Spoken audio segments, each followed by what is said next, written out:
term overrated gets used a lot when it comes to Demon Slayer and especially to his main character Tanjiro. Demon Slayer has been the talk of the town when it comes to anime, with the amount of awards and records it has broken, so naturally a lot of people who haven't watched the show have certainly heard about it. And because of the amount of people talking about this show, people would naturally be skeptical on how good the show would actually be.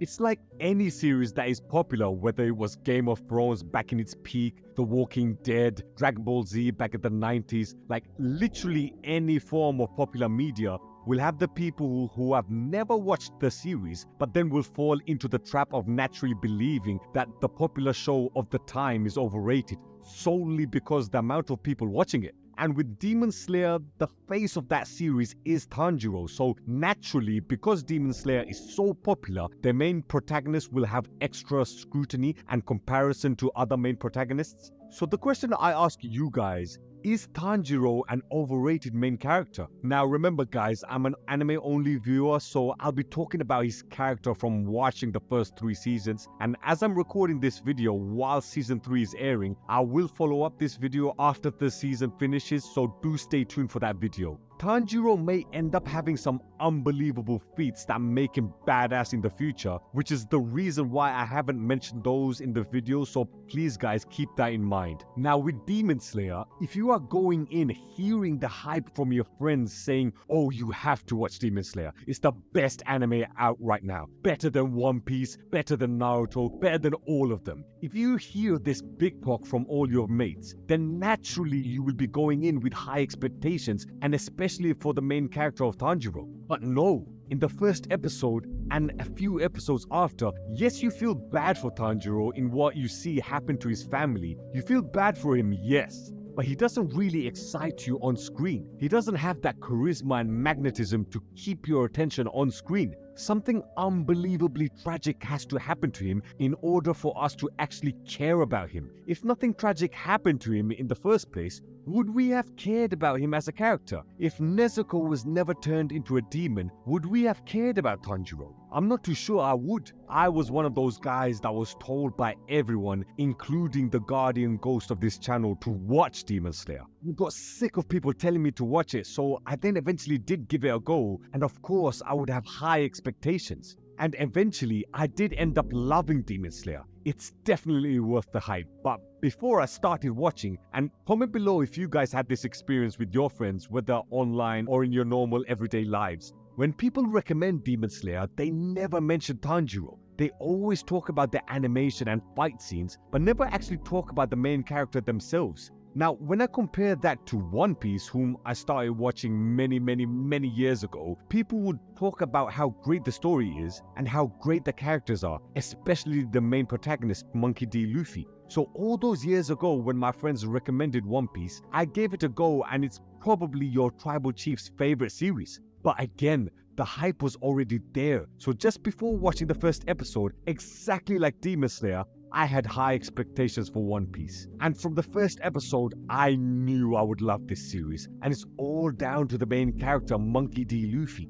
Luffy's first appearance is him bursting out of a barrel from an abandoned boat, which was collected by Ulvida, who was the antagonist for this episode. Luffy brought confidence and energy to the screen. When Kobe was complaining, saying how Ulvida is going to beat the shit out of him, Luffy straight up calls him a coward, which showed that Luffy isn't going to be a typical good guy that sugarcoats everything just so his friends won't get their feelings hurt. Him being harsh to Kobe then inspires Kobe to stand up for himself against Ulvida. And then we see Luffy's powers in action as he saves Kobe from getting shot. Luffy in the first episode of One Piece is completely different to Tanjiro in his first episode of Demon Slayer. Luffy was making me laugh and got me excited whenever he was on screen, whereas Tanjiro, whilst I did feel bad for him in his current situation, and I realized how much of a good guy he was in the sense that he's a family man working in town for his mom and his little brothers and sisters, that I can respect, which made it hurt that much harder when we see the family that he is working hard for get brutally murdered. But it's in the personality, I think. That's where the letdown was for me.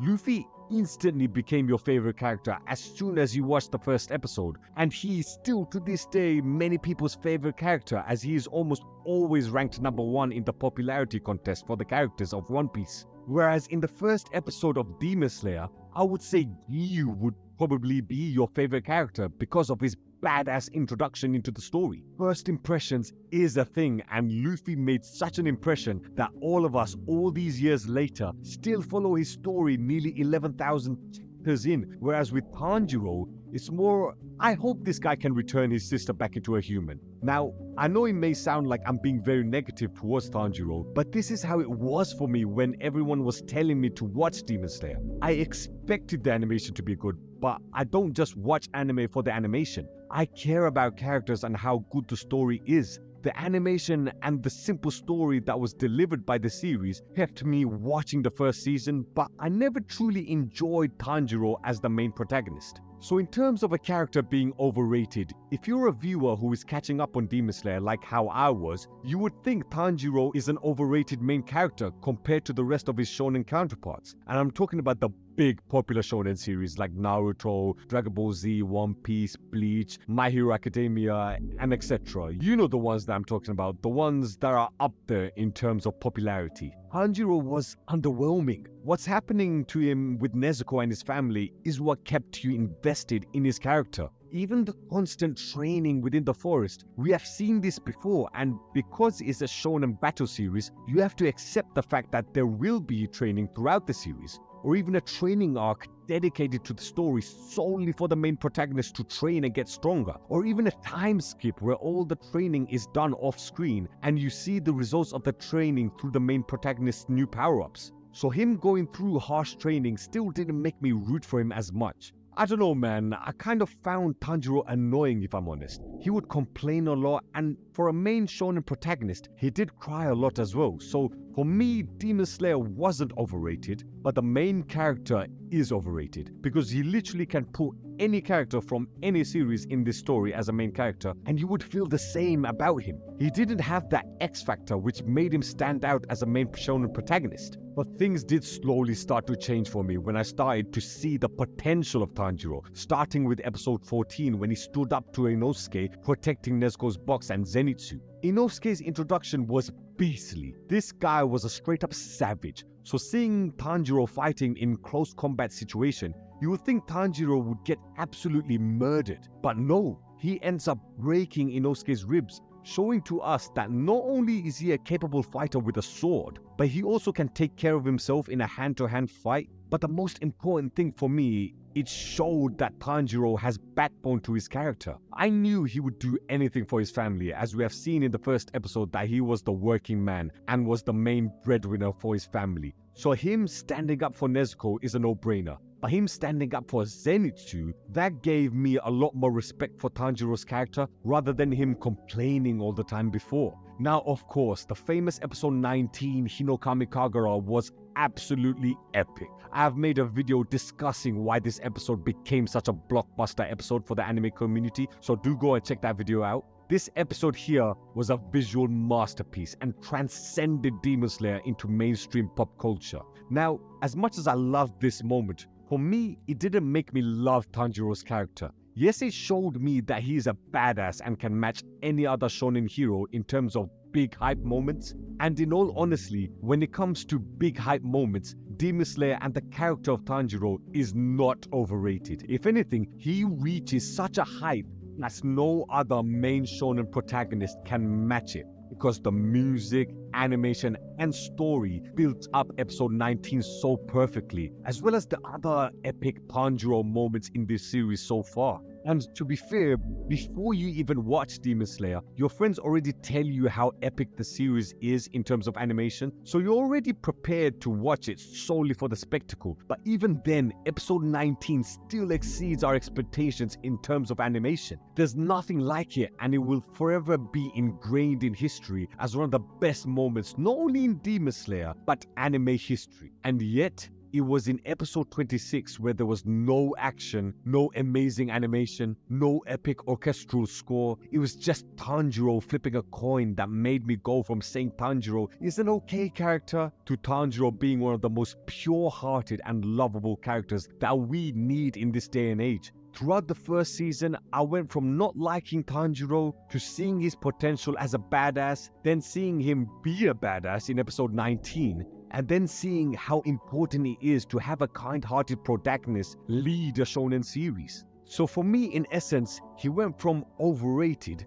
to underappreciated in one season. That is the greatness of Tanjiro. Tanjiro, when he flipped the coin to let Kanui make decisions for herself, this is still one of the most wholesome moments in anime. He even said in the episode that if the coin didn't fall on heads, he would have still kept throwing the coin in order to ensure that it does. That's how much he wants to help people. Think what Tanjiro lacks in charisma and that X factor, he makes up with positive energy and kindness, which is what we need. We have seen Tanjiro pull off badass moments now, but still, what separates him from other main shonen protagonists? It's been described all throughout the anime so far, and that's his kindness. Sometimes, we just need characters who are good for the sake of being good. Why does there have to be a reason for a character to be heroic and good? Like for instance, Yuji from Jujutsu Kaisen. His granddad told him to protect people because he is strong. And that is his primary motivation, to help people. But does he need to have a motivation to help people? Can't he just help people because it's the right thing to do? And believe me guys, I will have a video on Yuji very soon, so stay tuned for that video. But this is just one example. Even in Dragon Ball Super, Goku would fight against the villain because that's a challenge, not because it's the right thing to do. We have had characters like Superman and even Captain America, who are traditionally goody two-shoes type characters that are being pushed into becoming morally grey. Just look at both Captain America Civil War and Batman vs Superman. Those films made those characters look like they may have a dark side within them, which is a good angle to explore different sides of their characters. But what's wrong with having a morally good character? Why can't we have a character that isn't morally grey and that is good because he is good? That is where my love and appreciation for Tanjiro has excelled, because I feel he is the last of a dying breed of a traditional good guy hero in a story. Characteristics like kindness and being gentle is now looked at being weak in modern storytelling. In media nowadays, everyone has to be a badass. The character of Tanjiro teaches us that you can be both badass and gentle at the same time. You can be strong and kind, as we see in episode 19 with Hinokami Kagura, and then the coin flip in episode 26. Going into Demon Slayer, because of the expectation, I did have high expectations because of the hype. So if you're going into it like that, then of course Tanjiro will be viewed as an overrated main character. But if you ignore what people say and actually go into it without any high expectations, I feel you will appreciate his character from the get-go. It took me a while to understand the greatness of his character, and now I feel the question has changed. Is Tanjiro underappreciated as a main shonen hero? I feel he is, but what about you guys? Let me know in the comments down below. We are trying to reach 10,000 subscribers in this channel, so please help your tribal chief out and subscribe. As I mentioned earlier, I will have a follow-up video talking about Tanjiro for season 3, so do stay tuned for that video.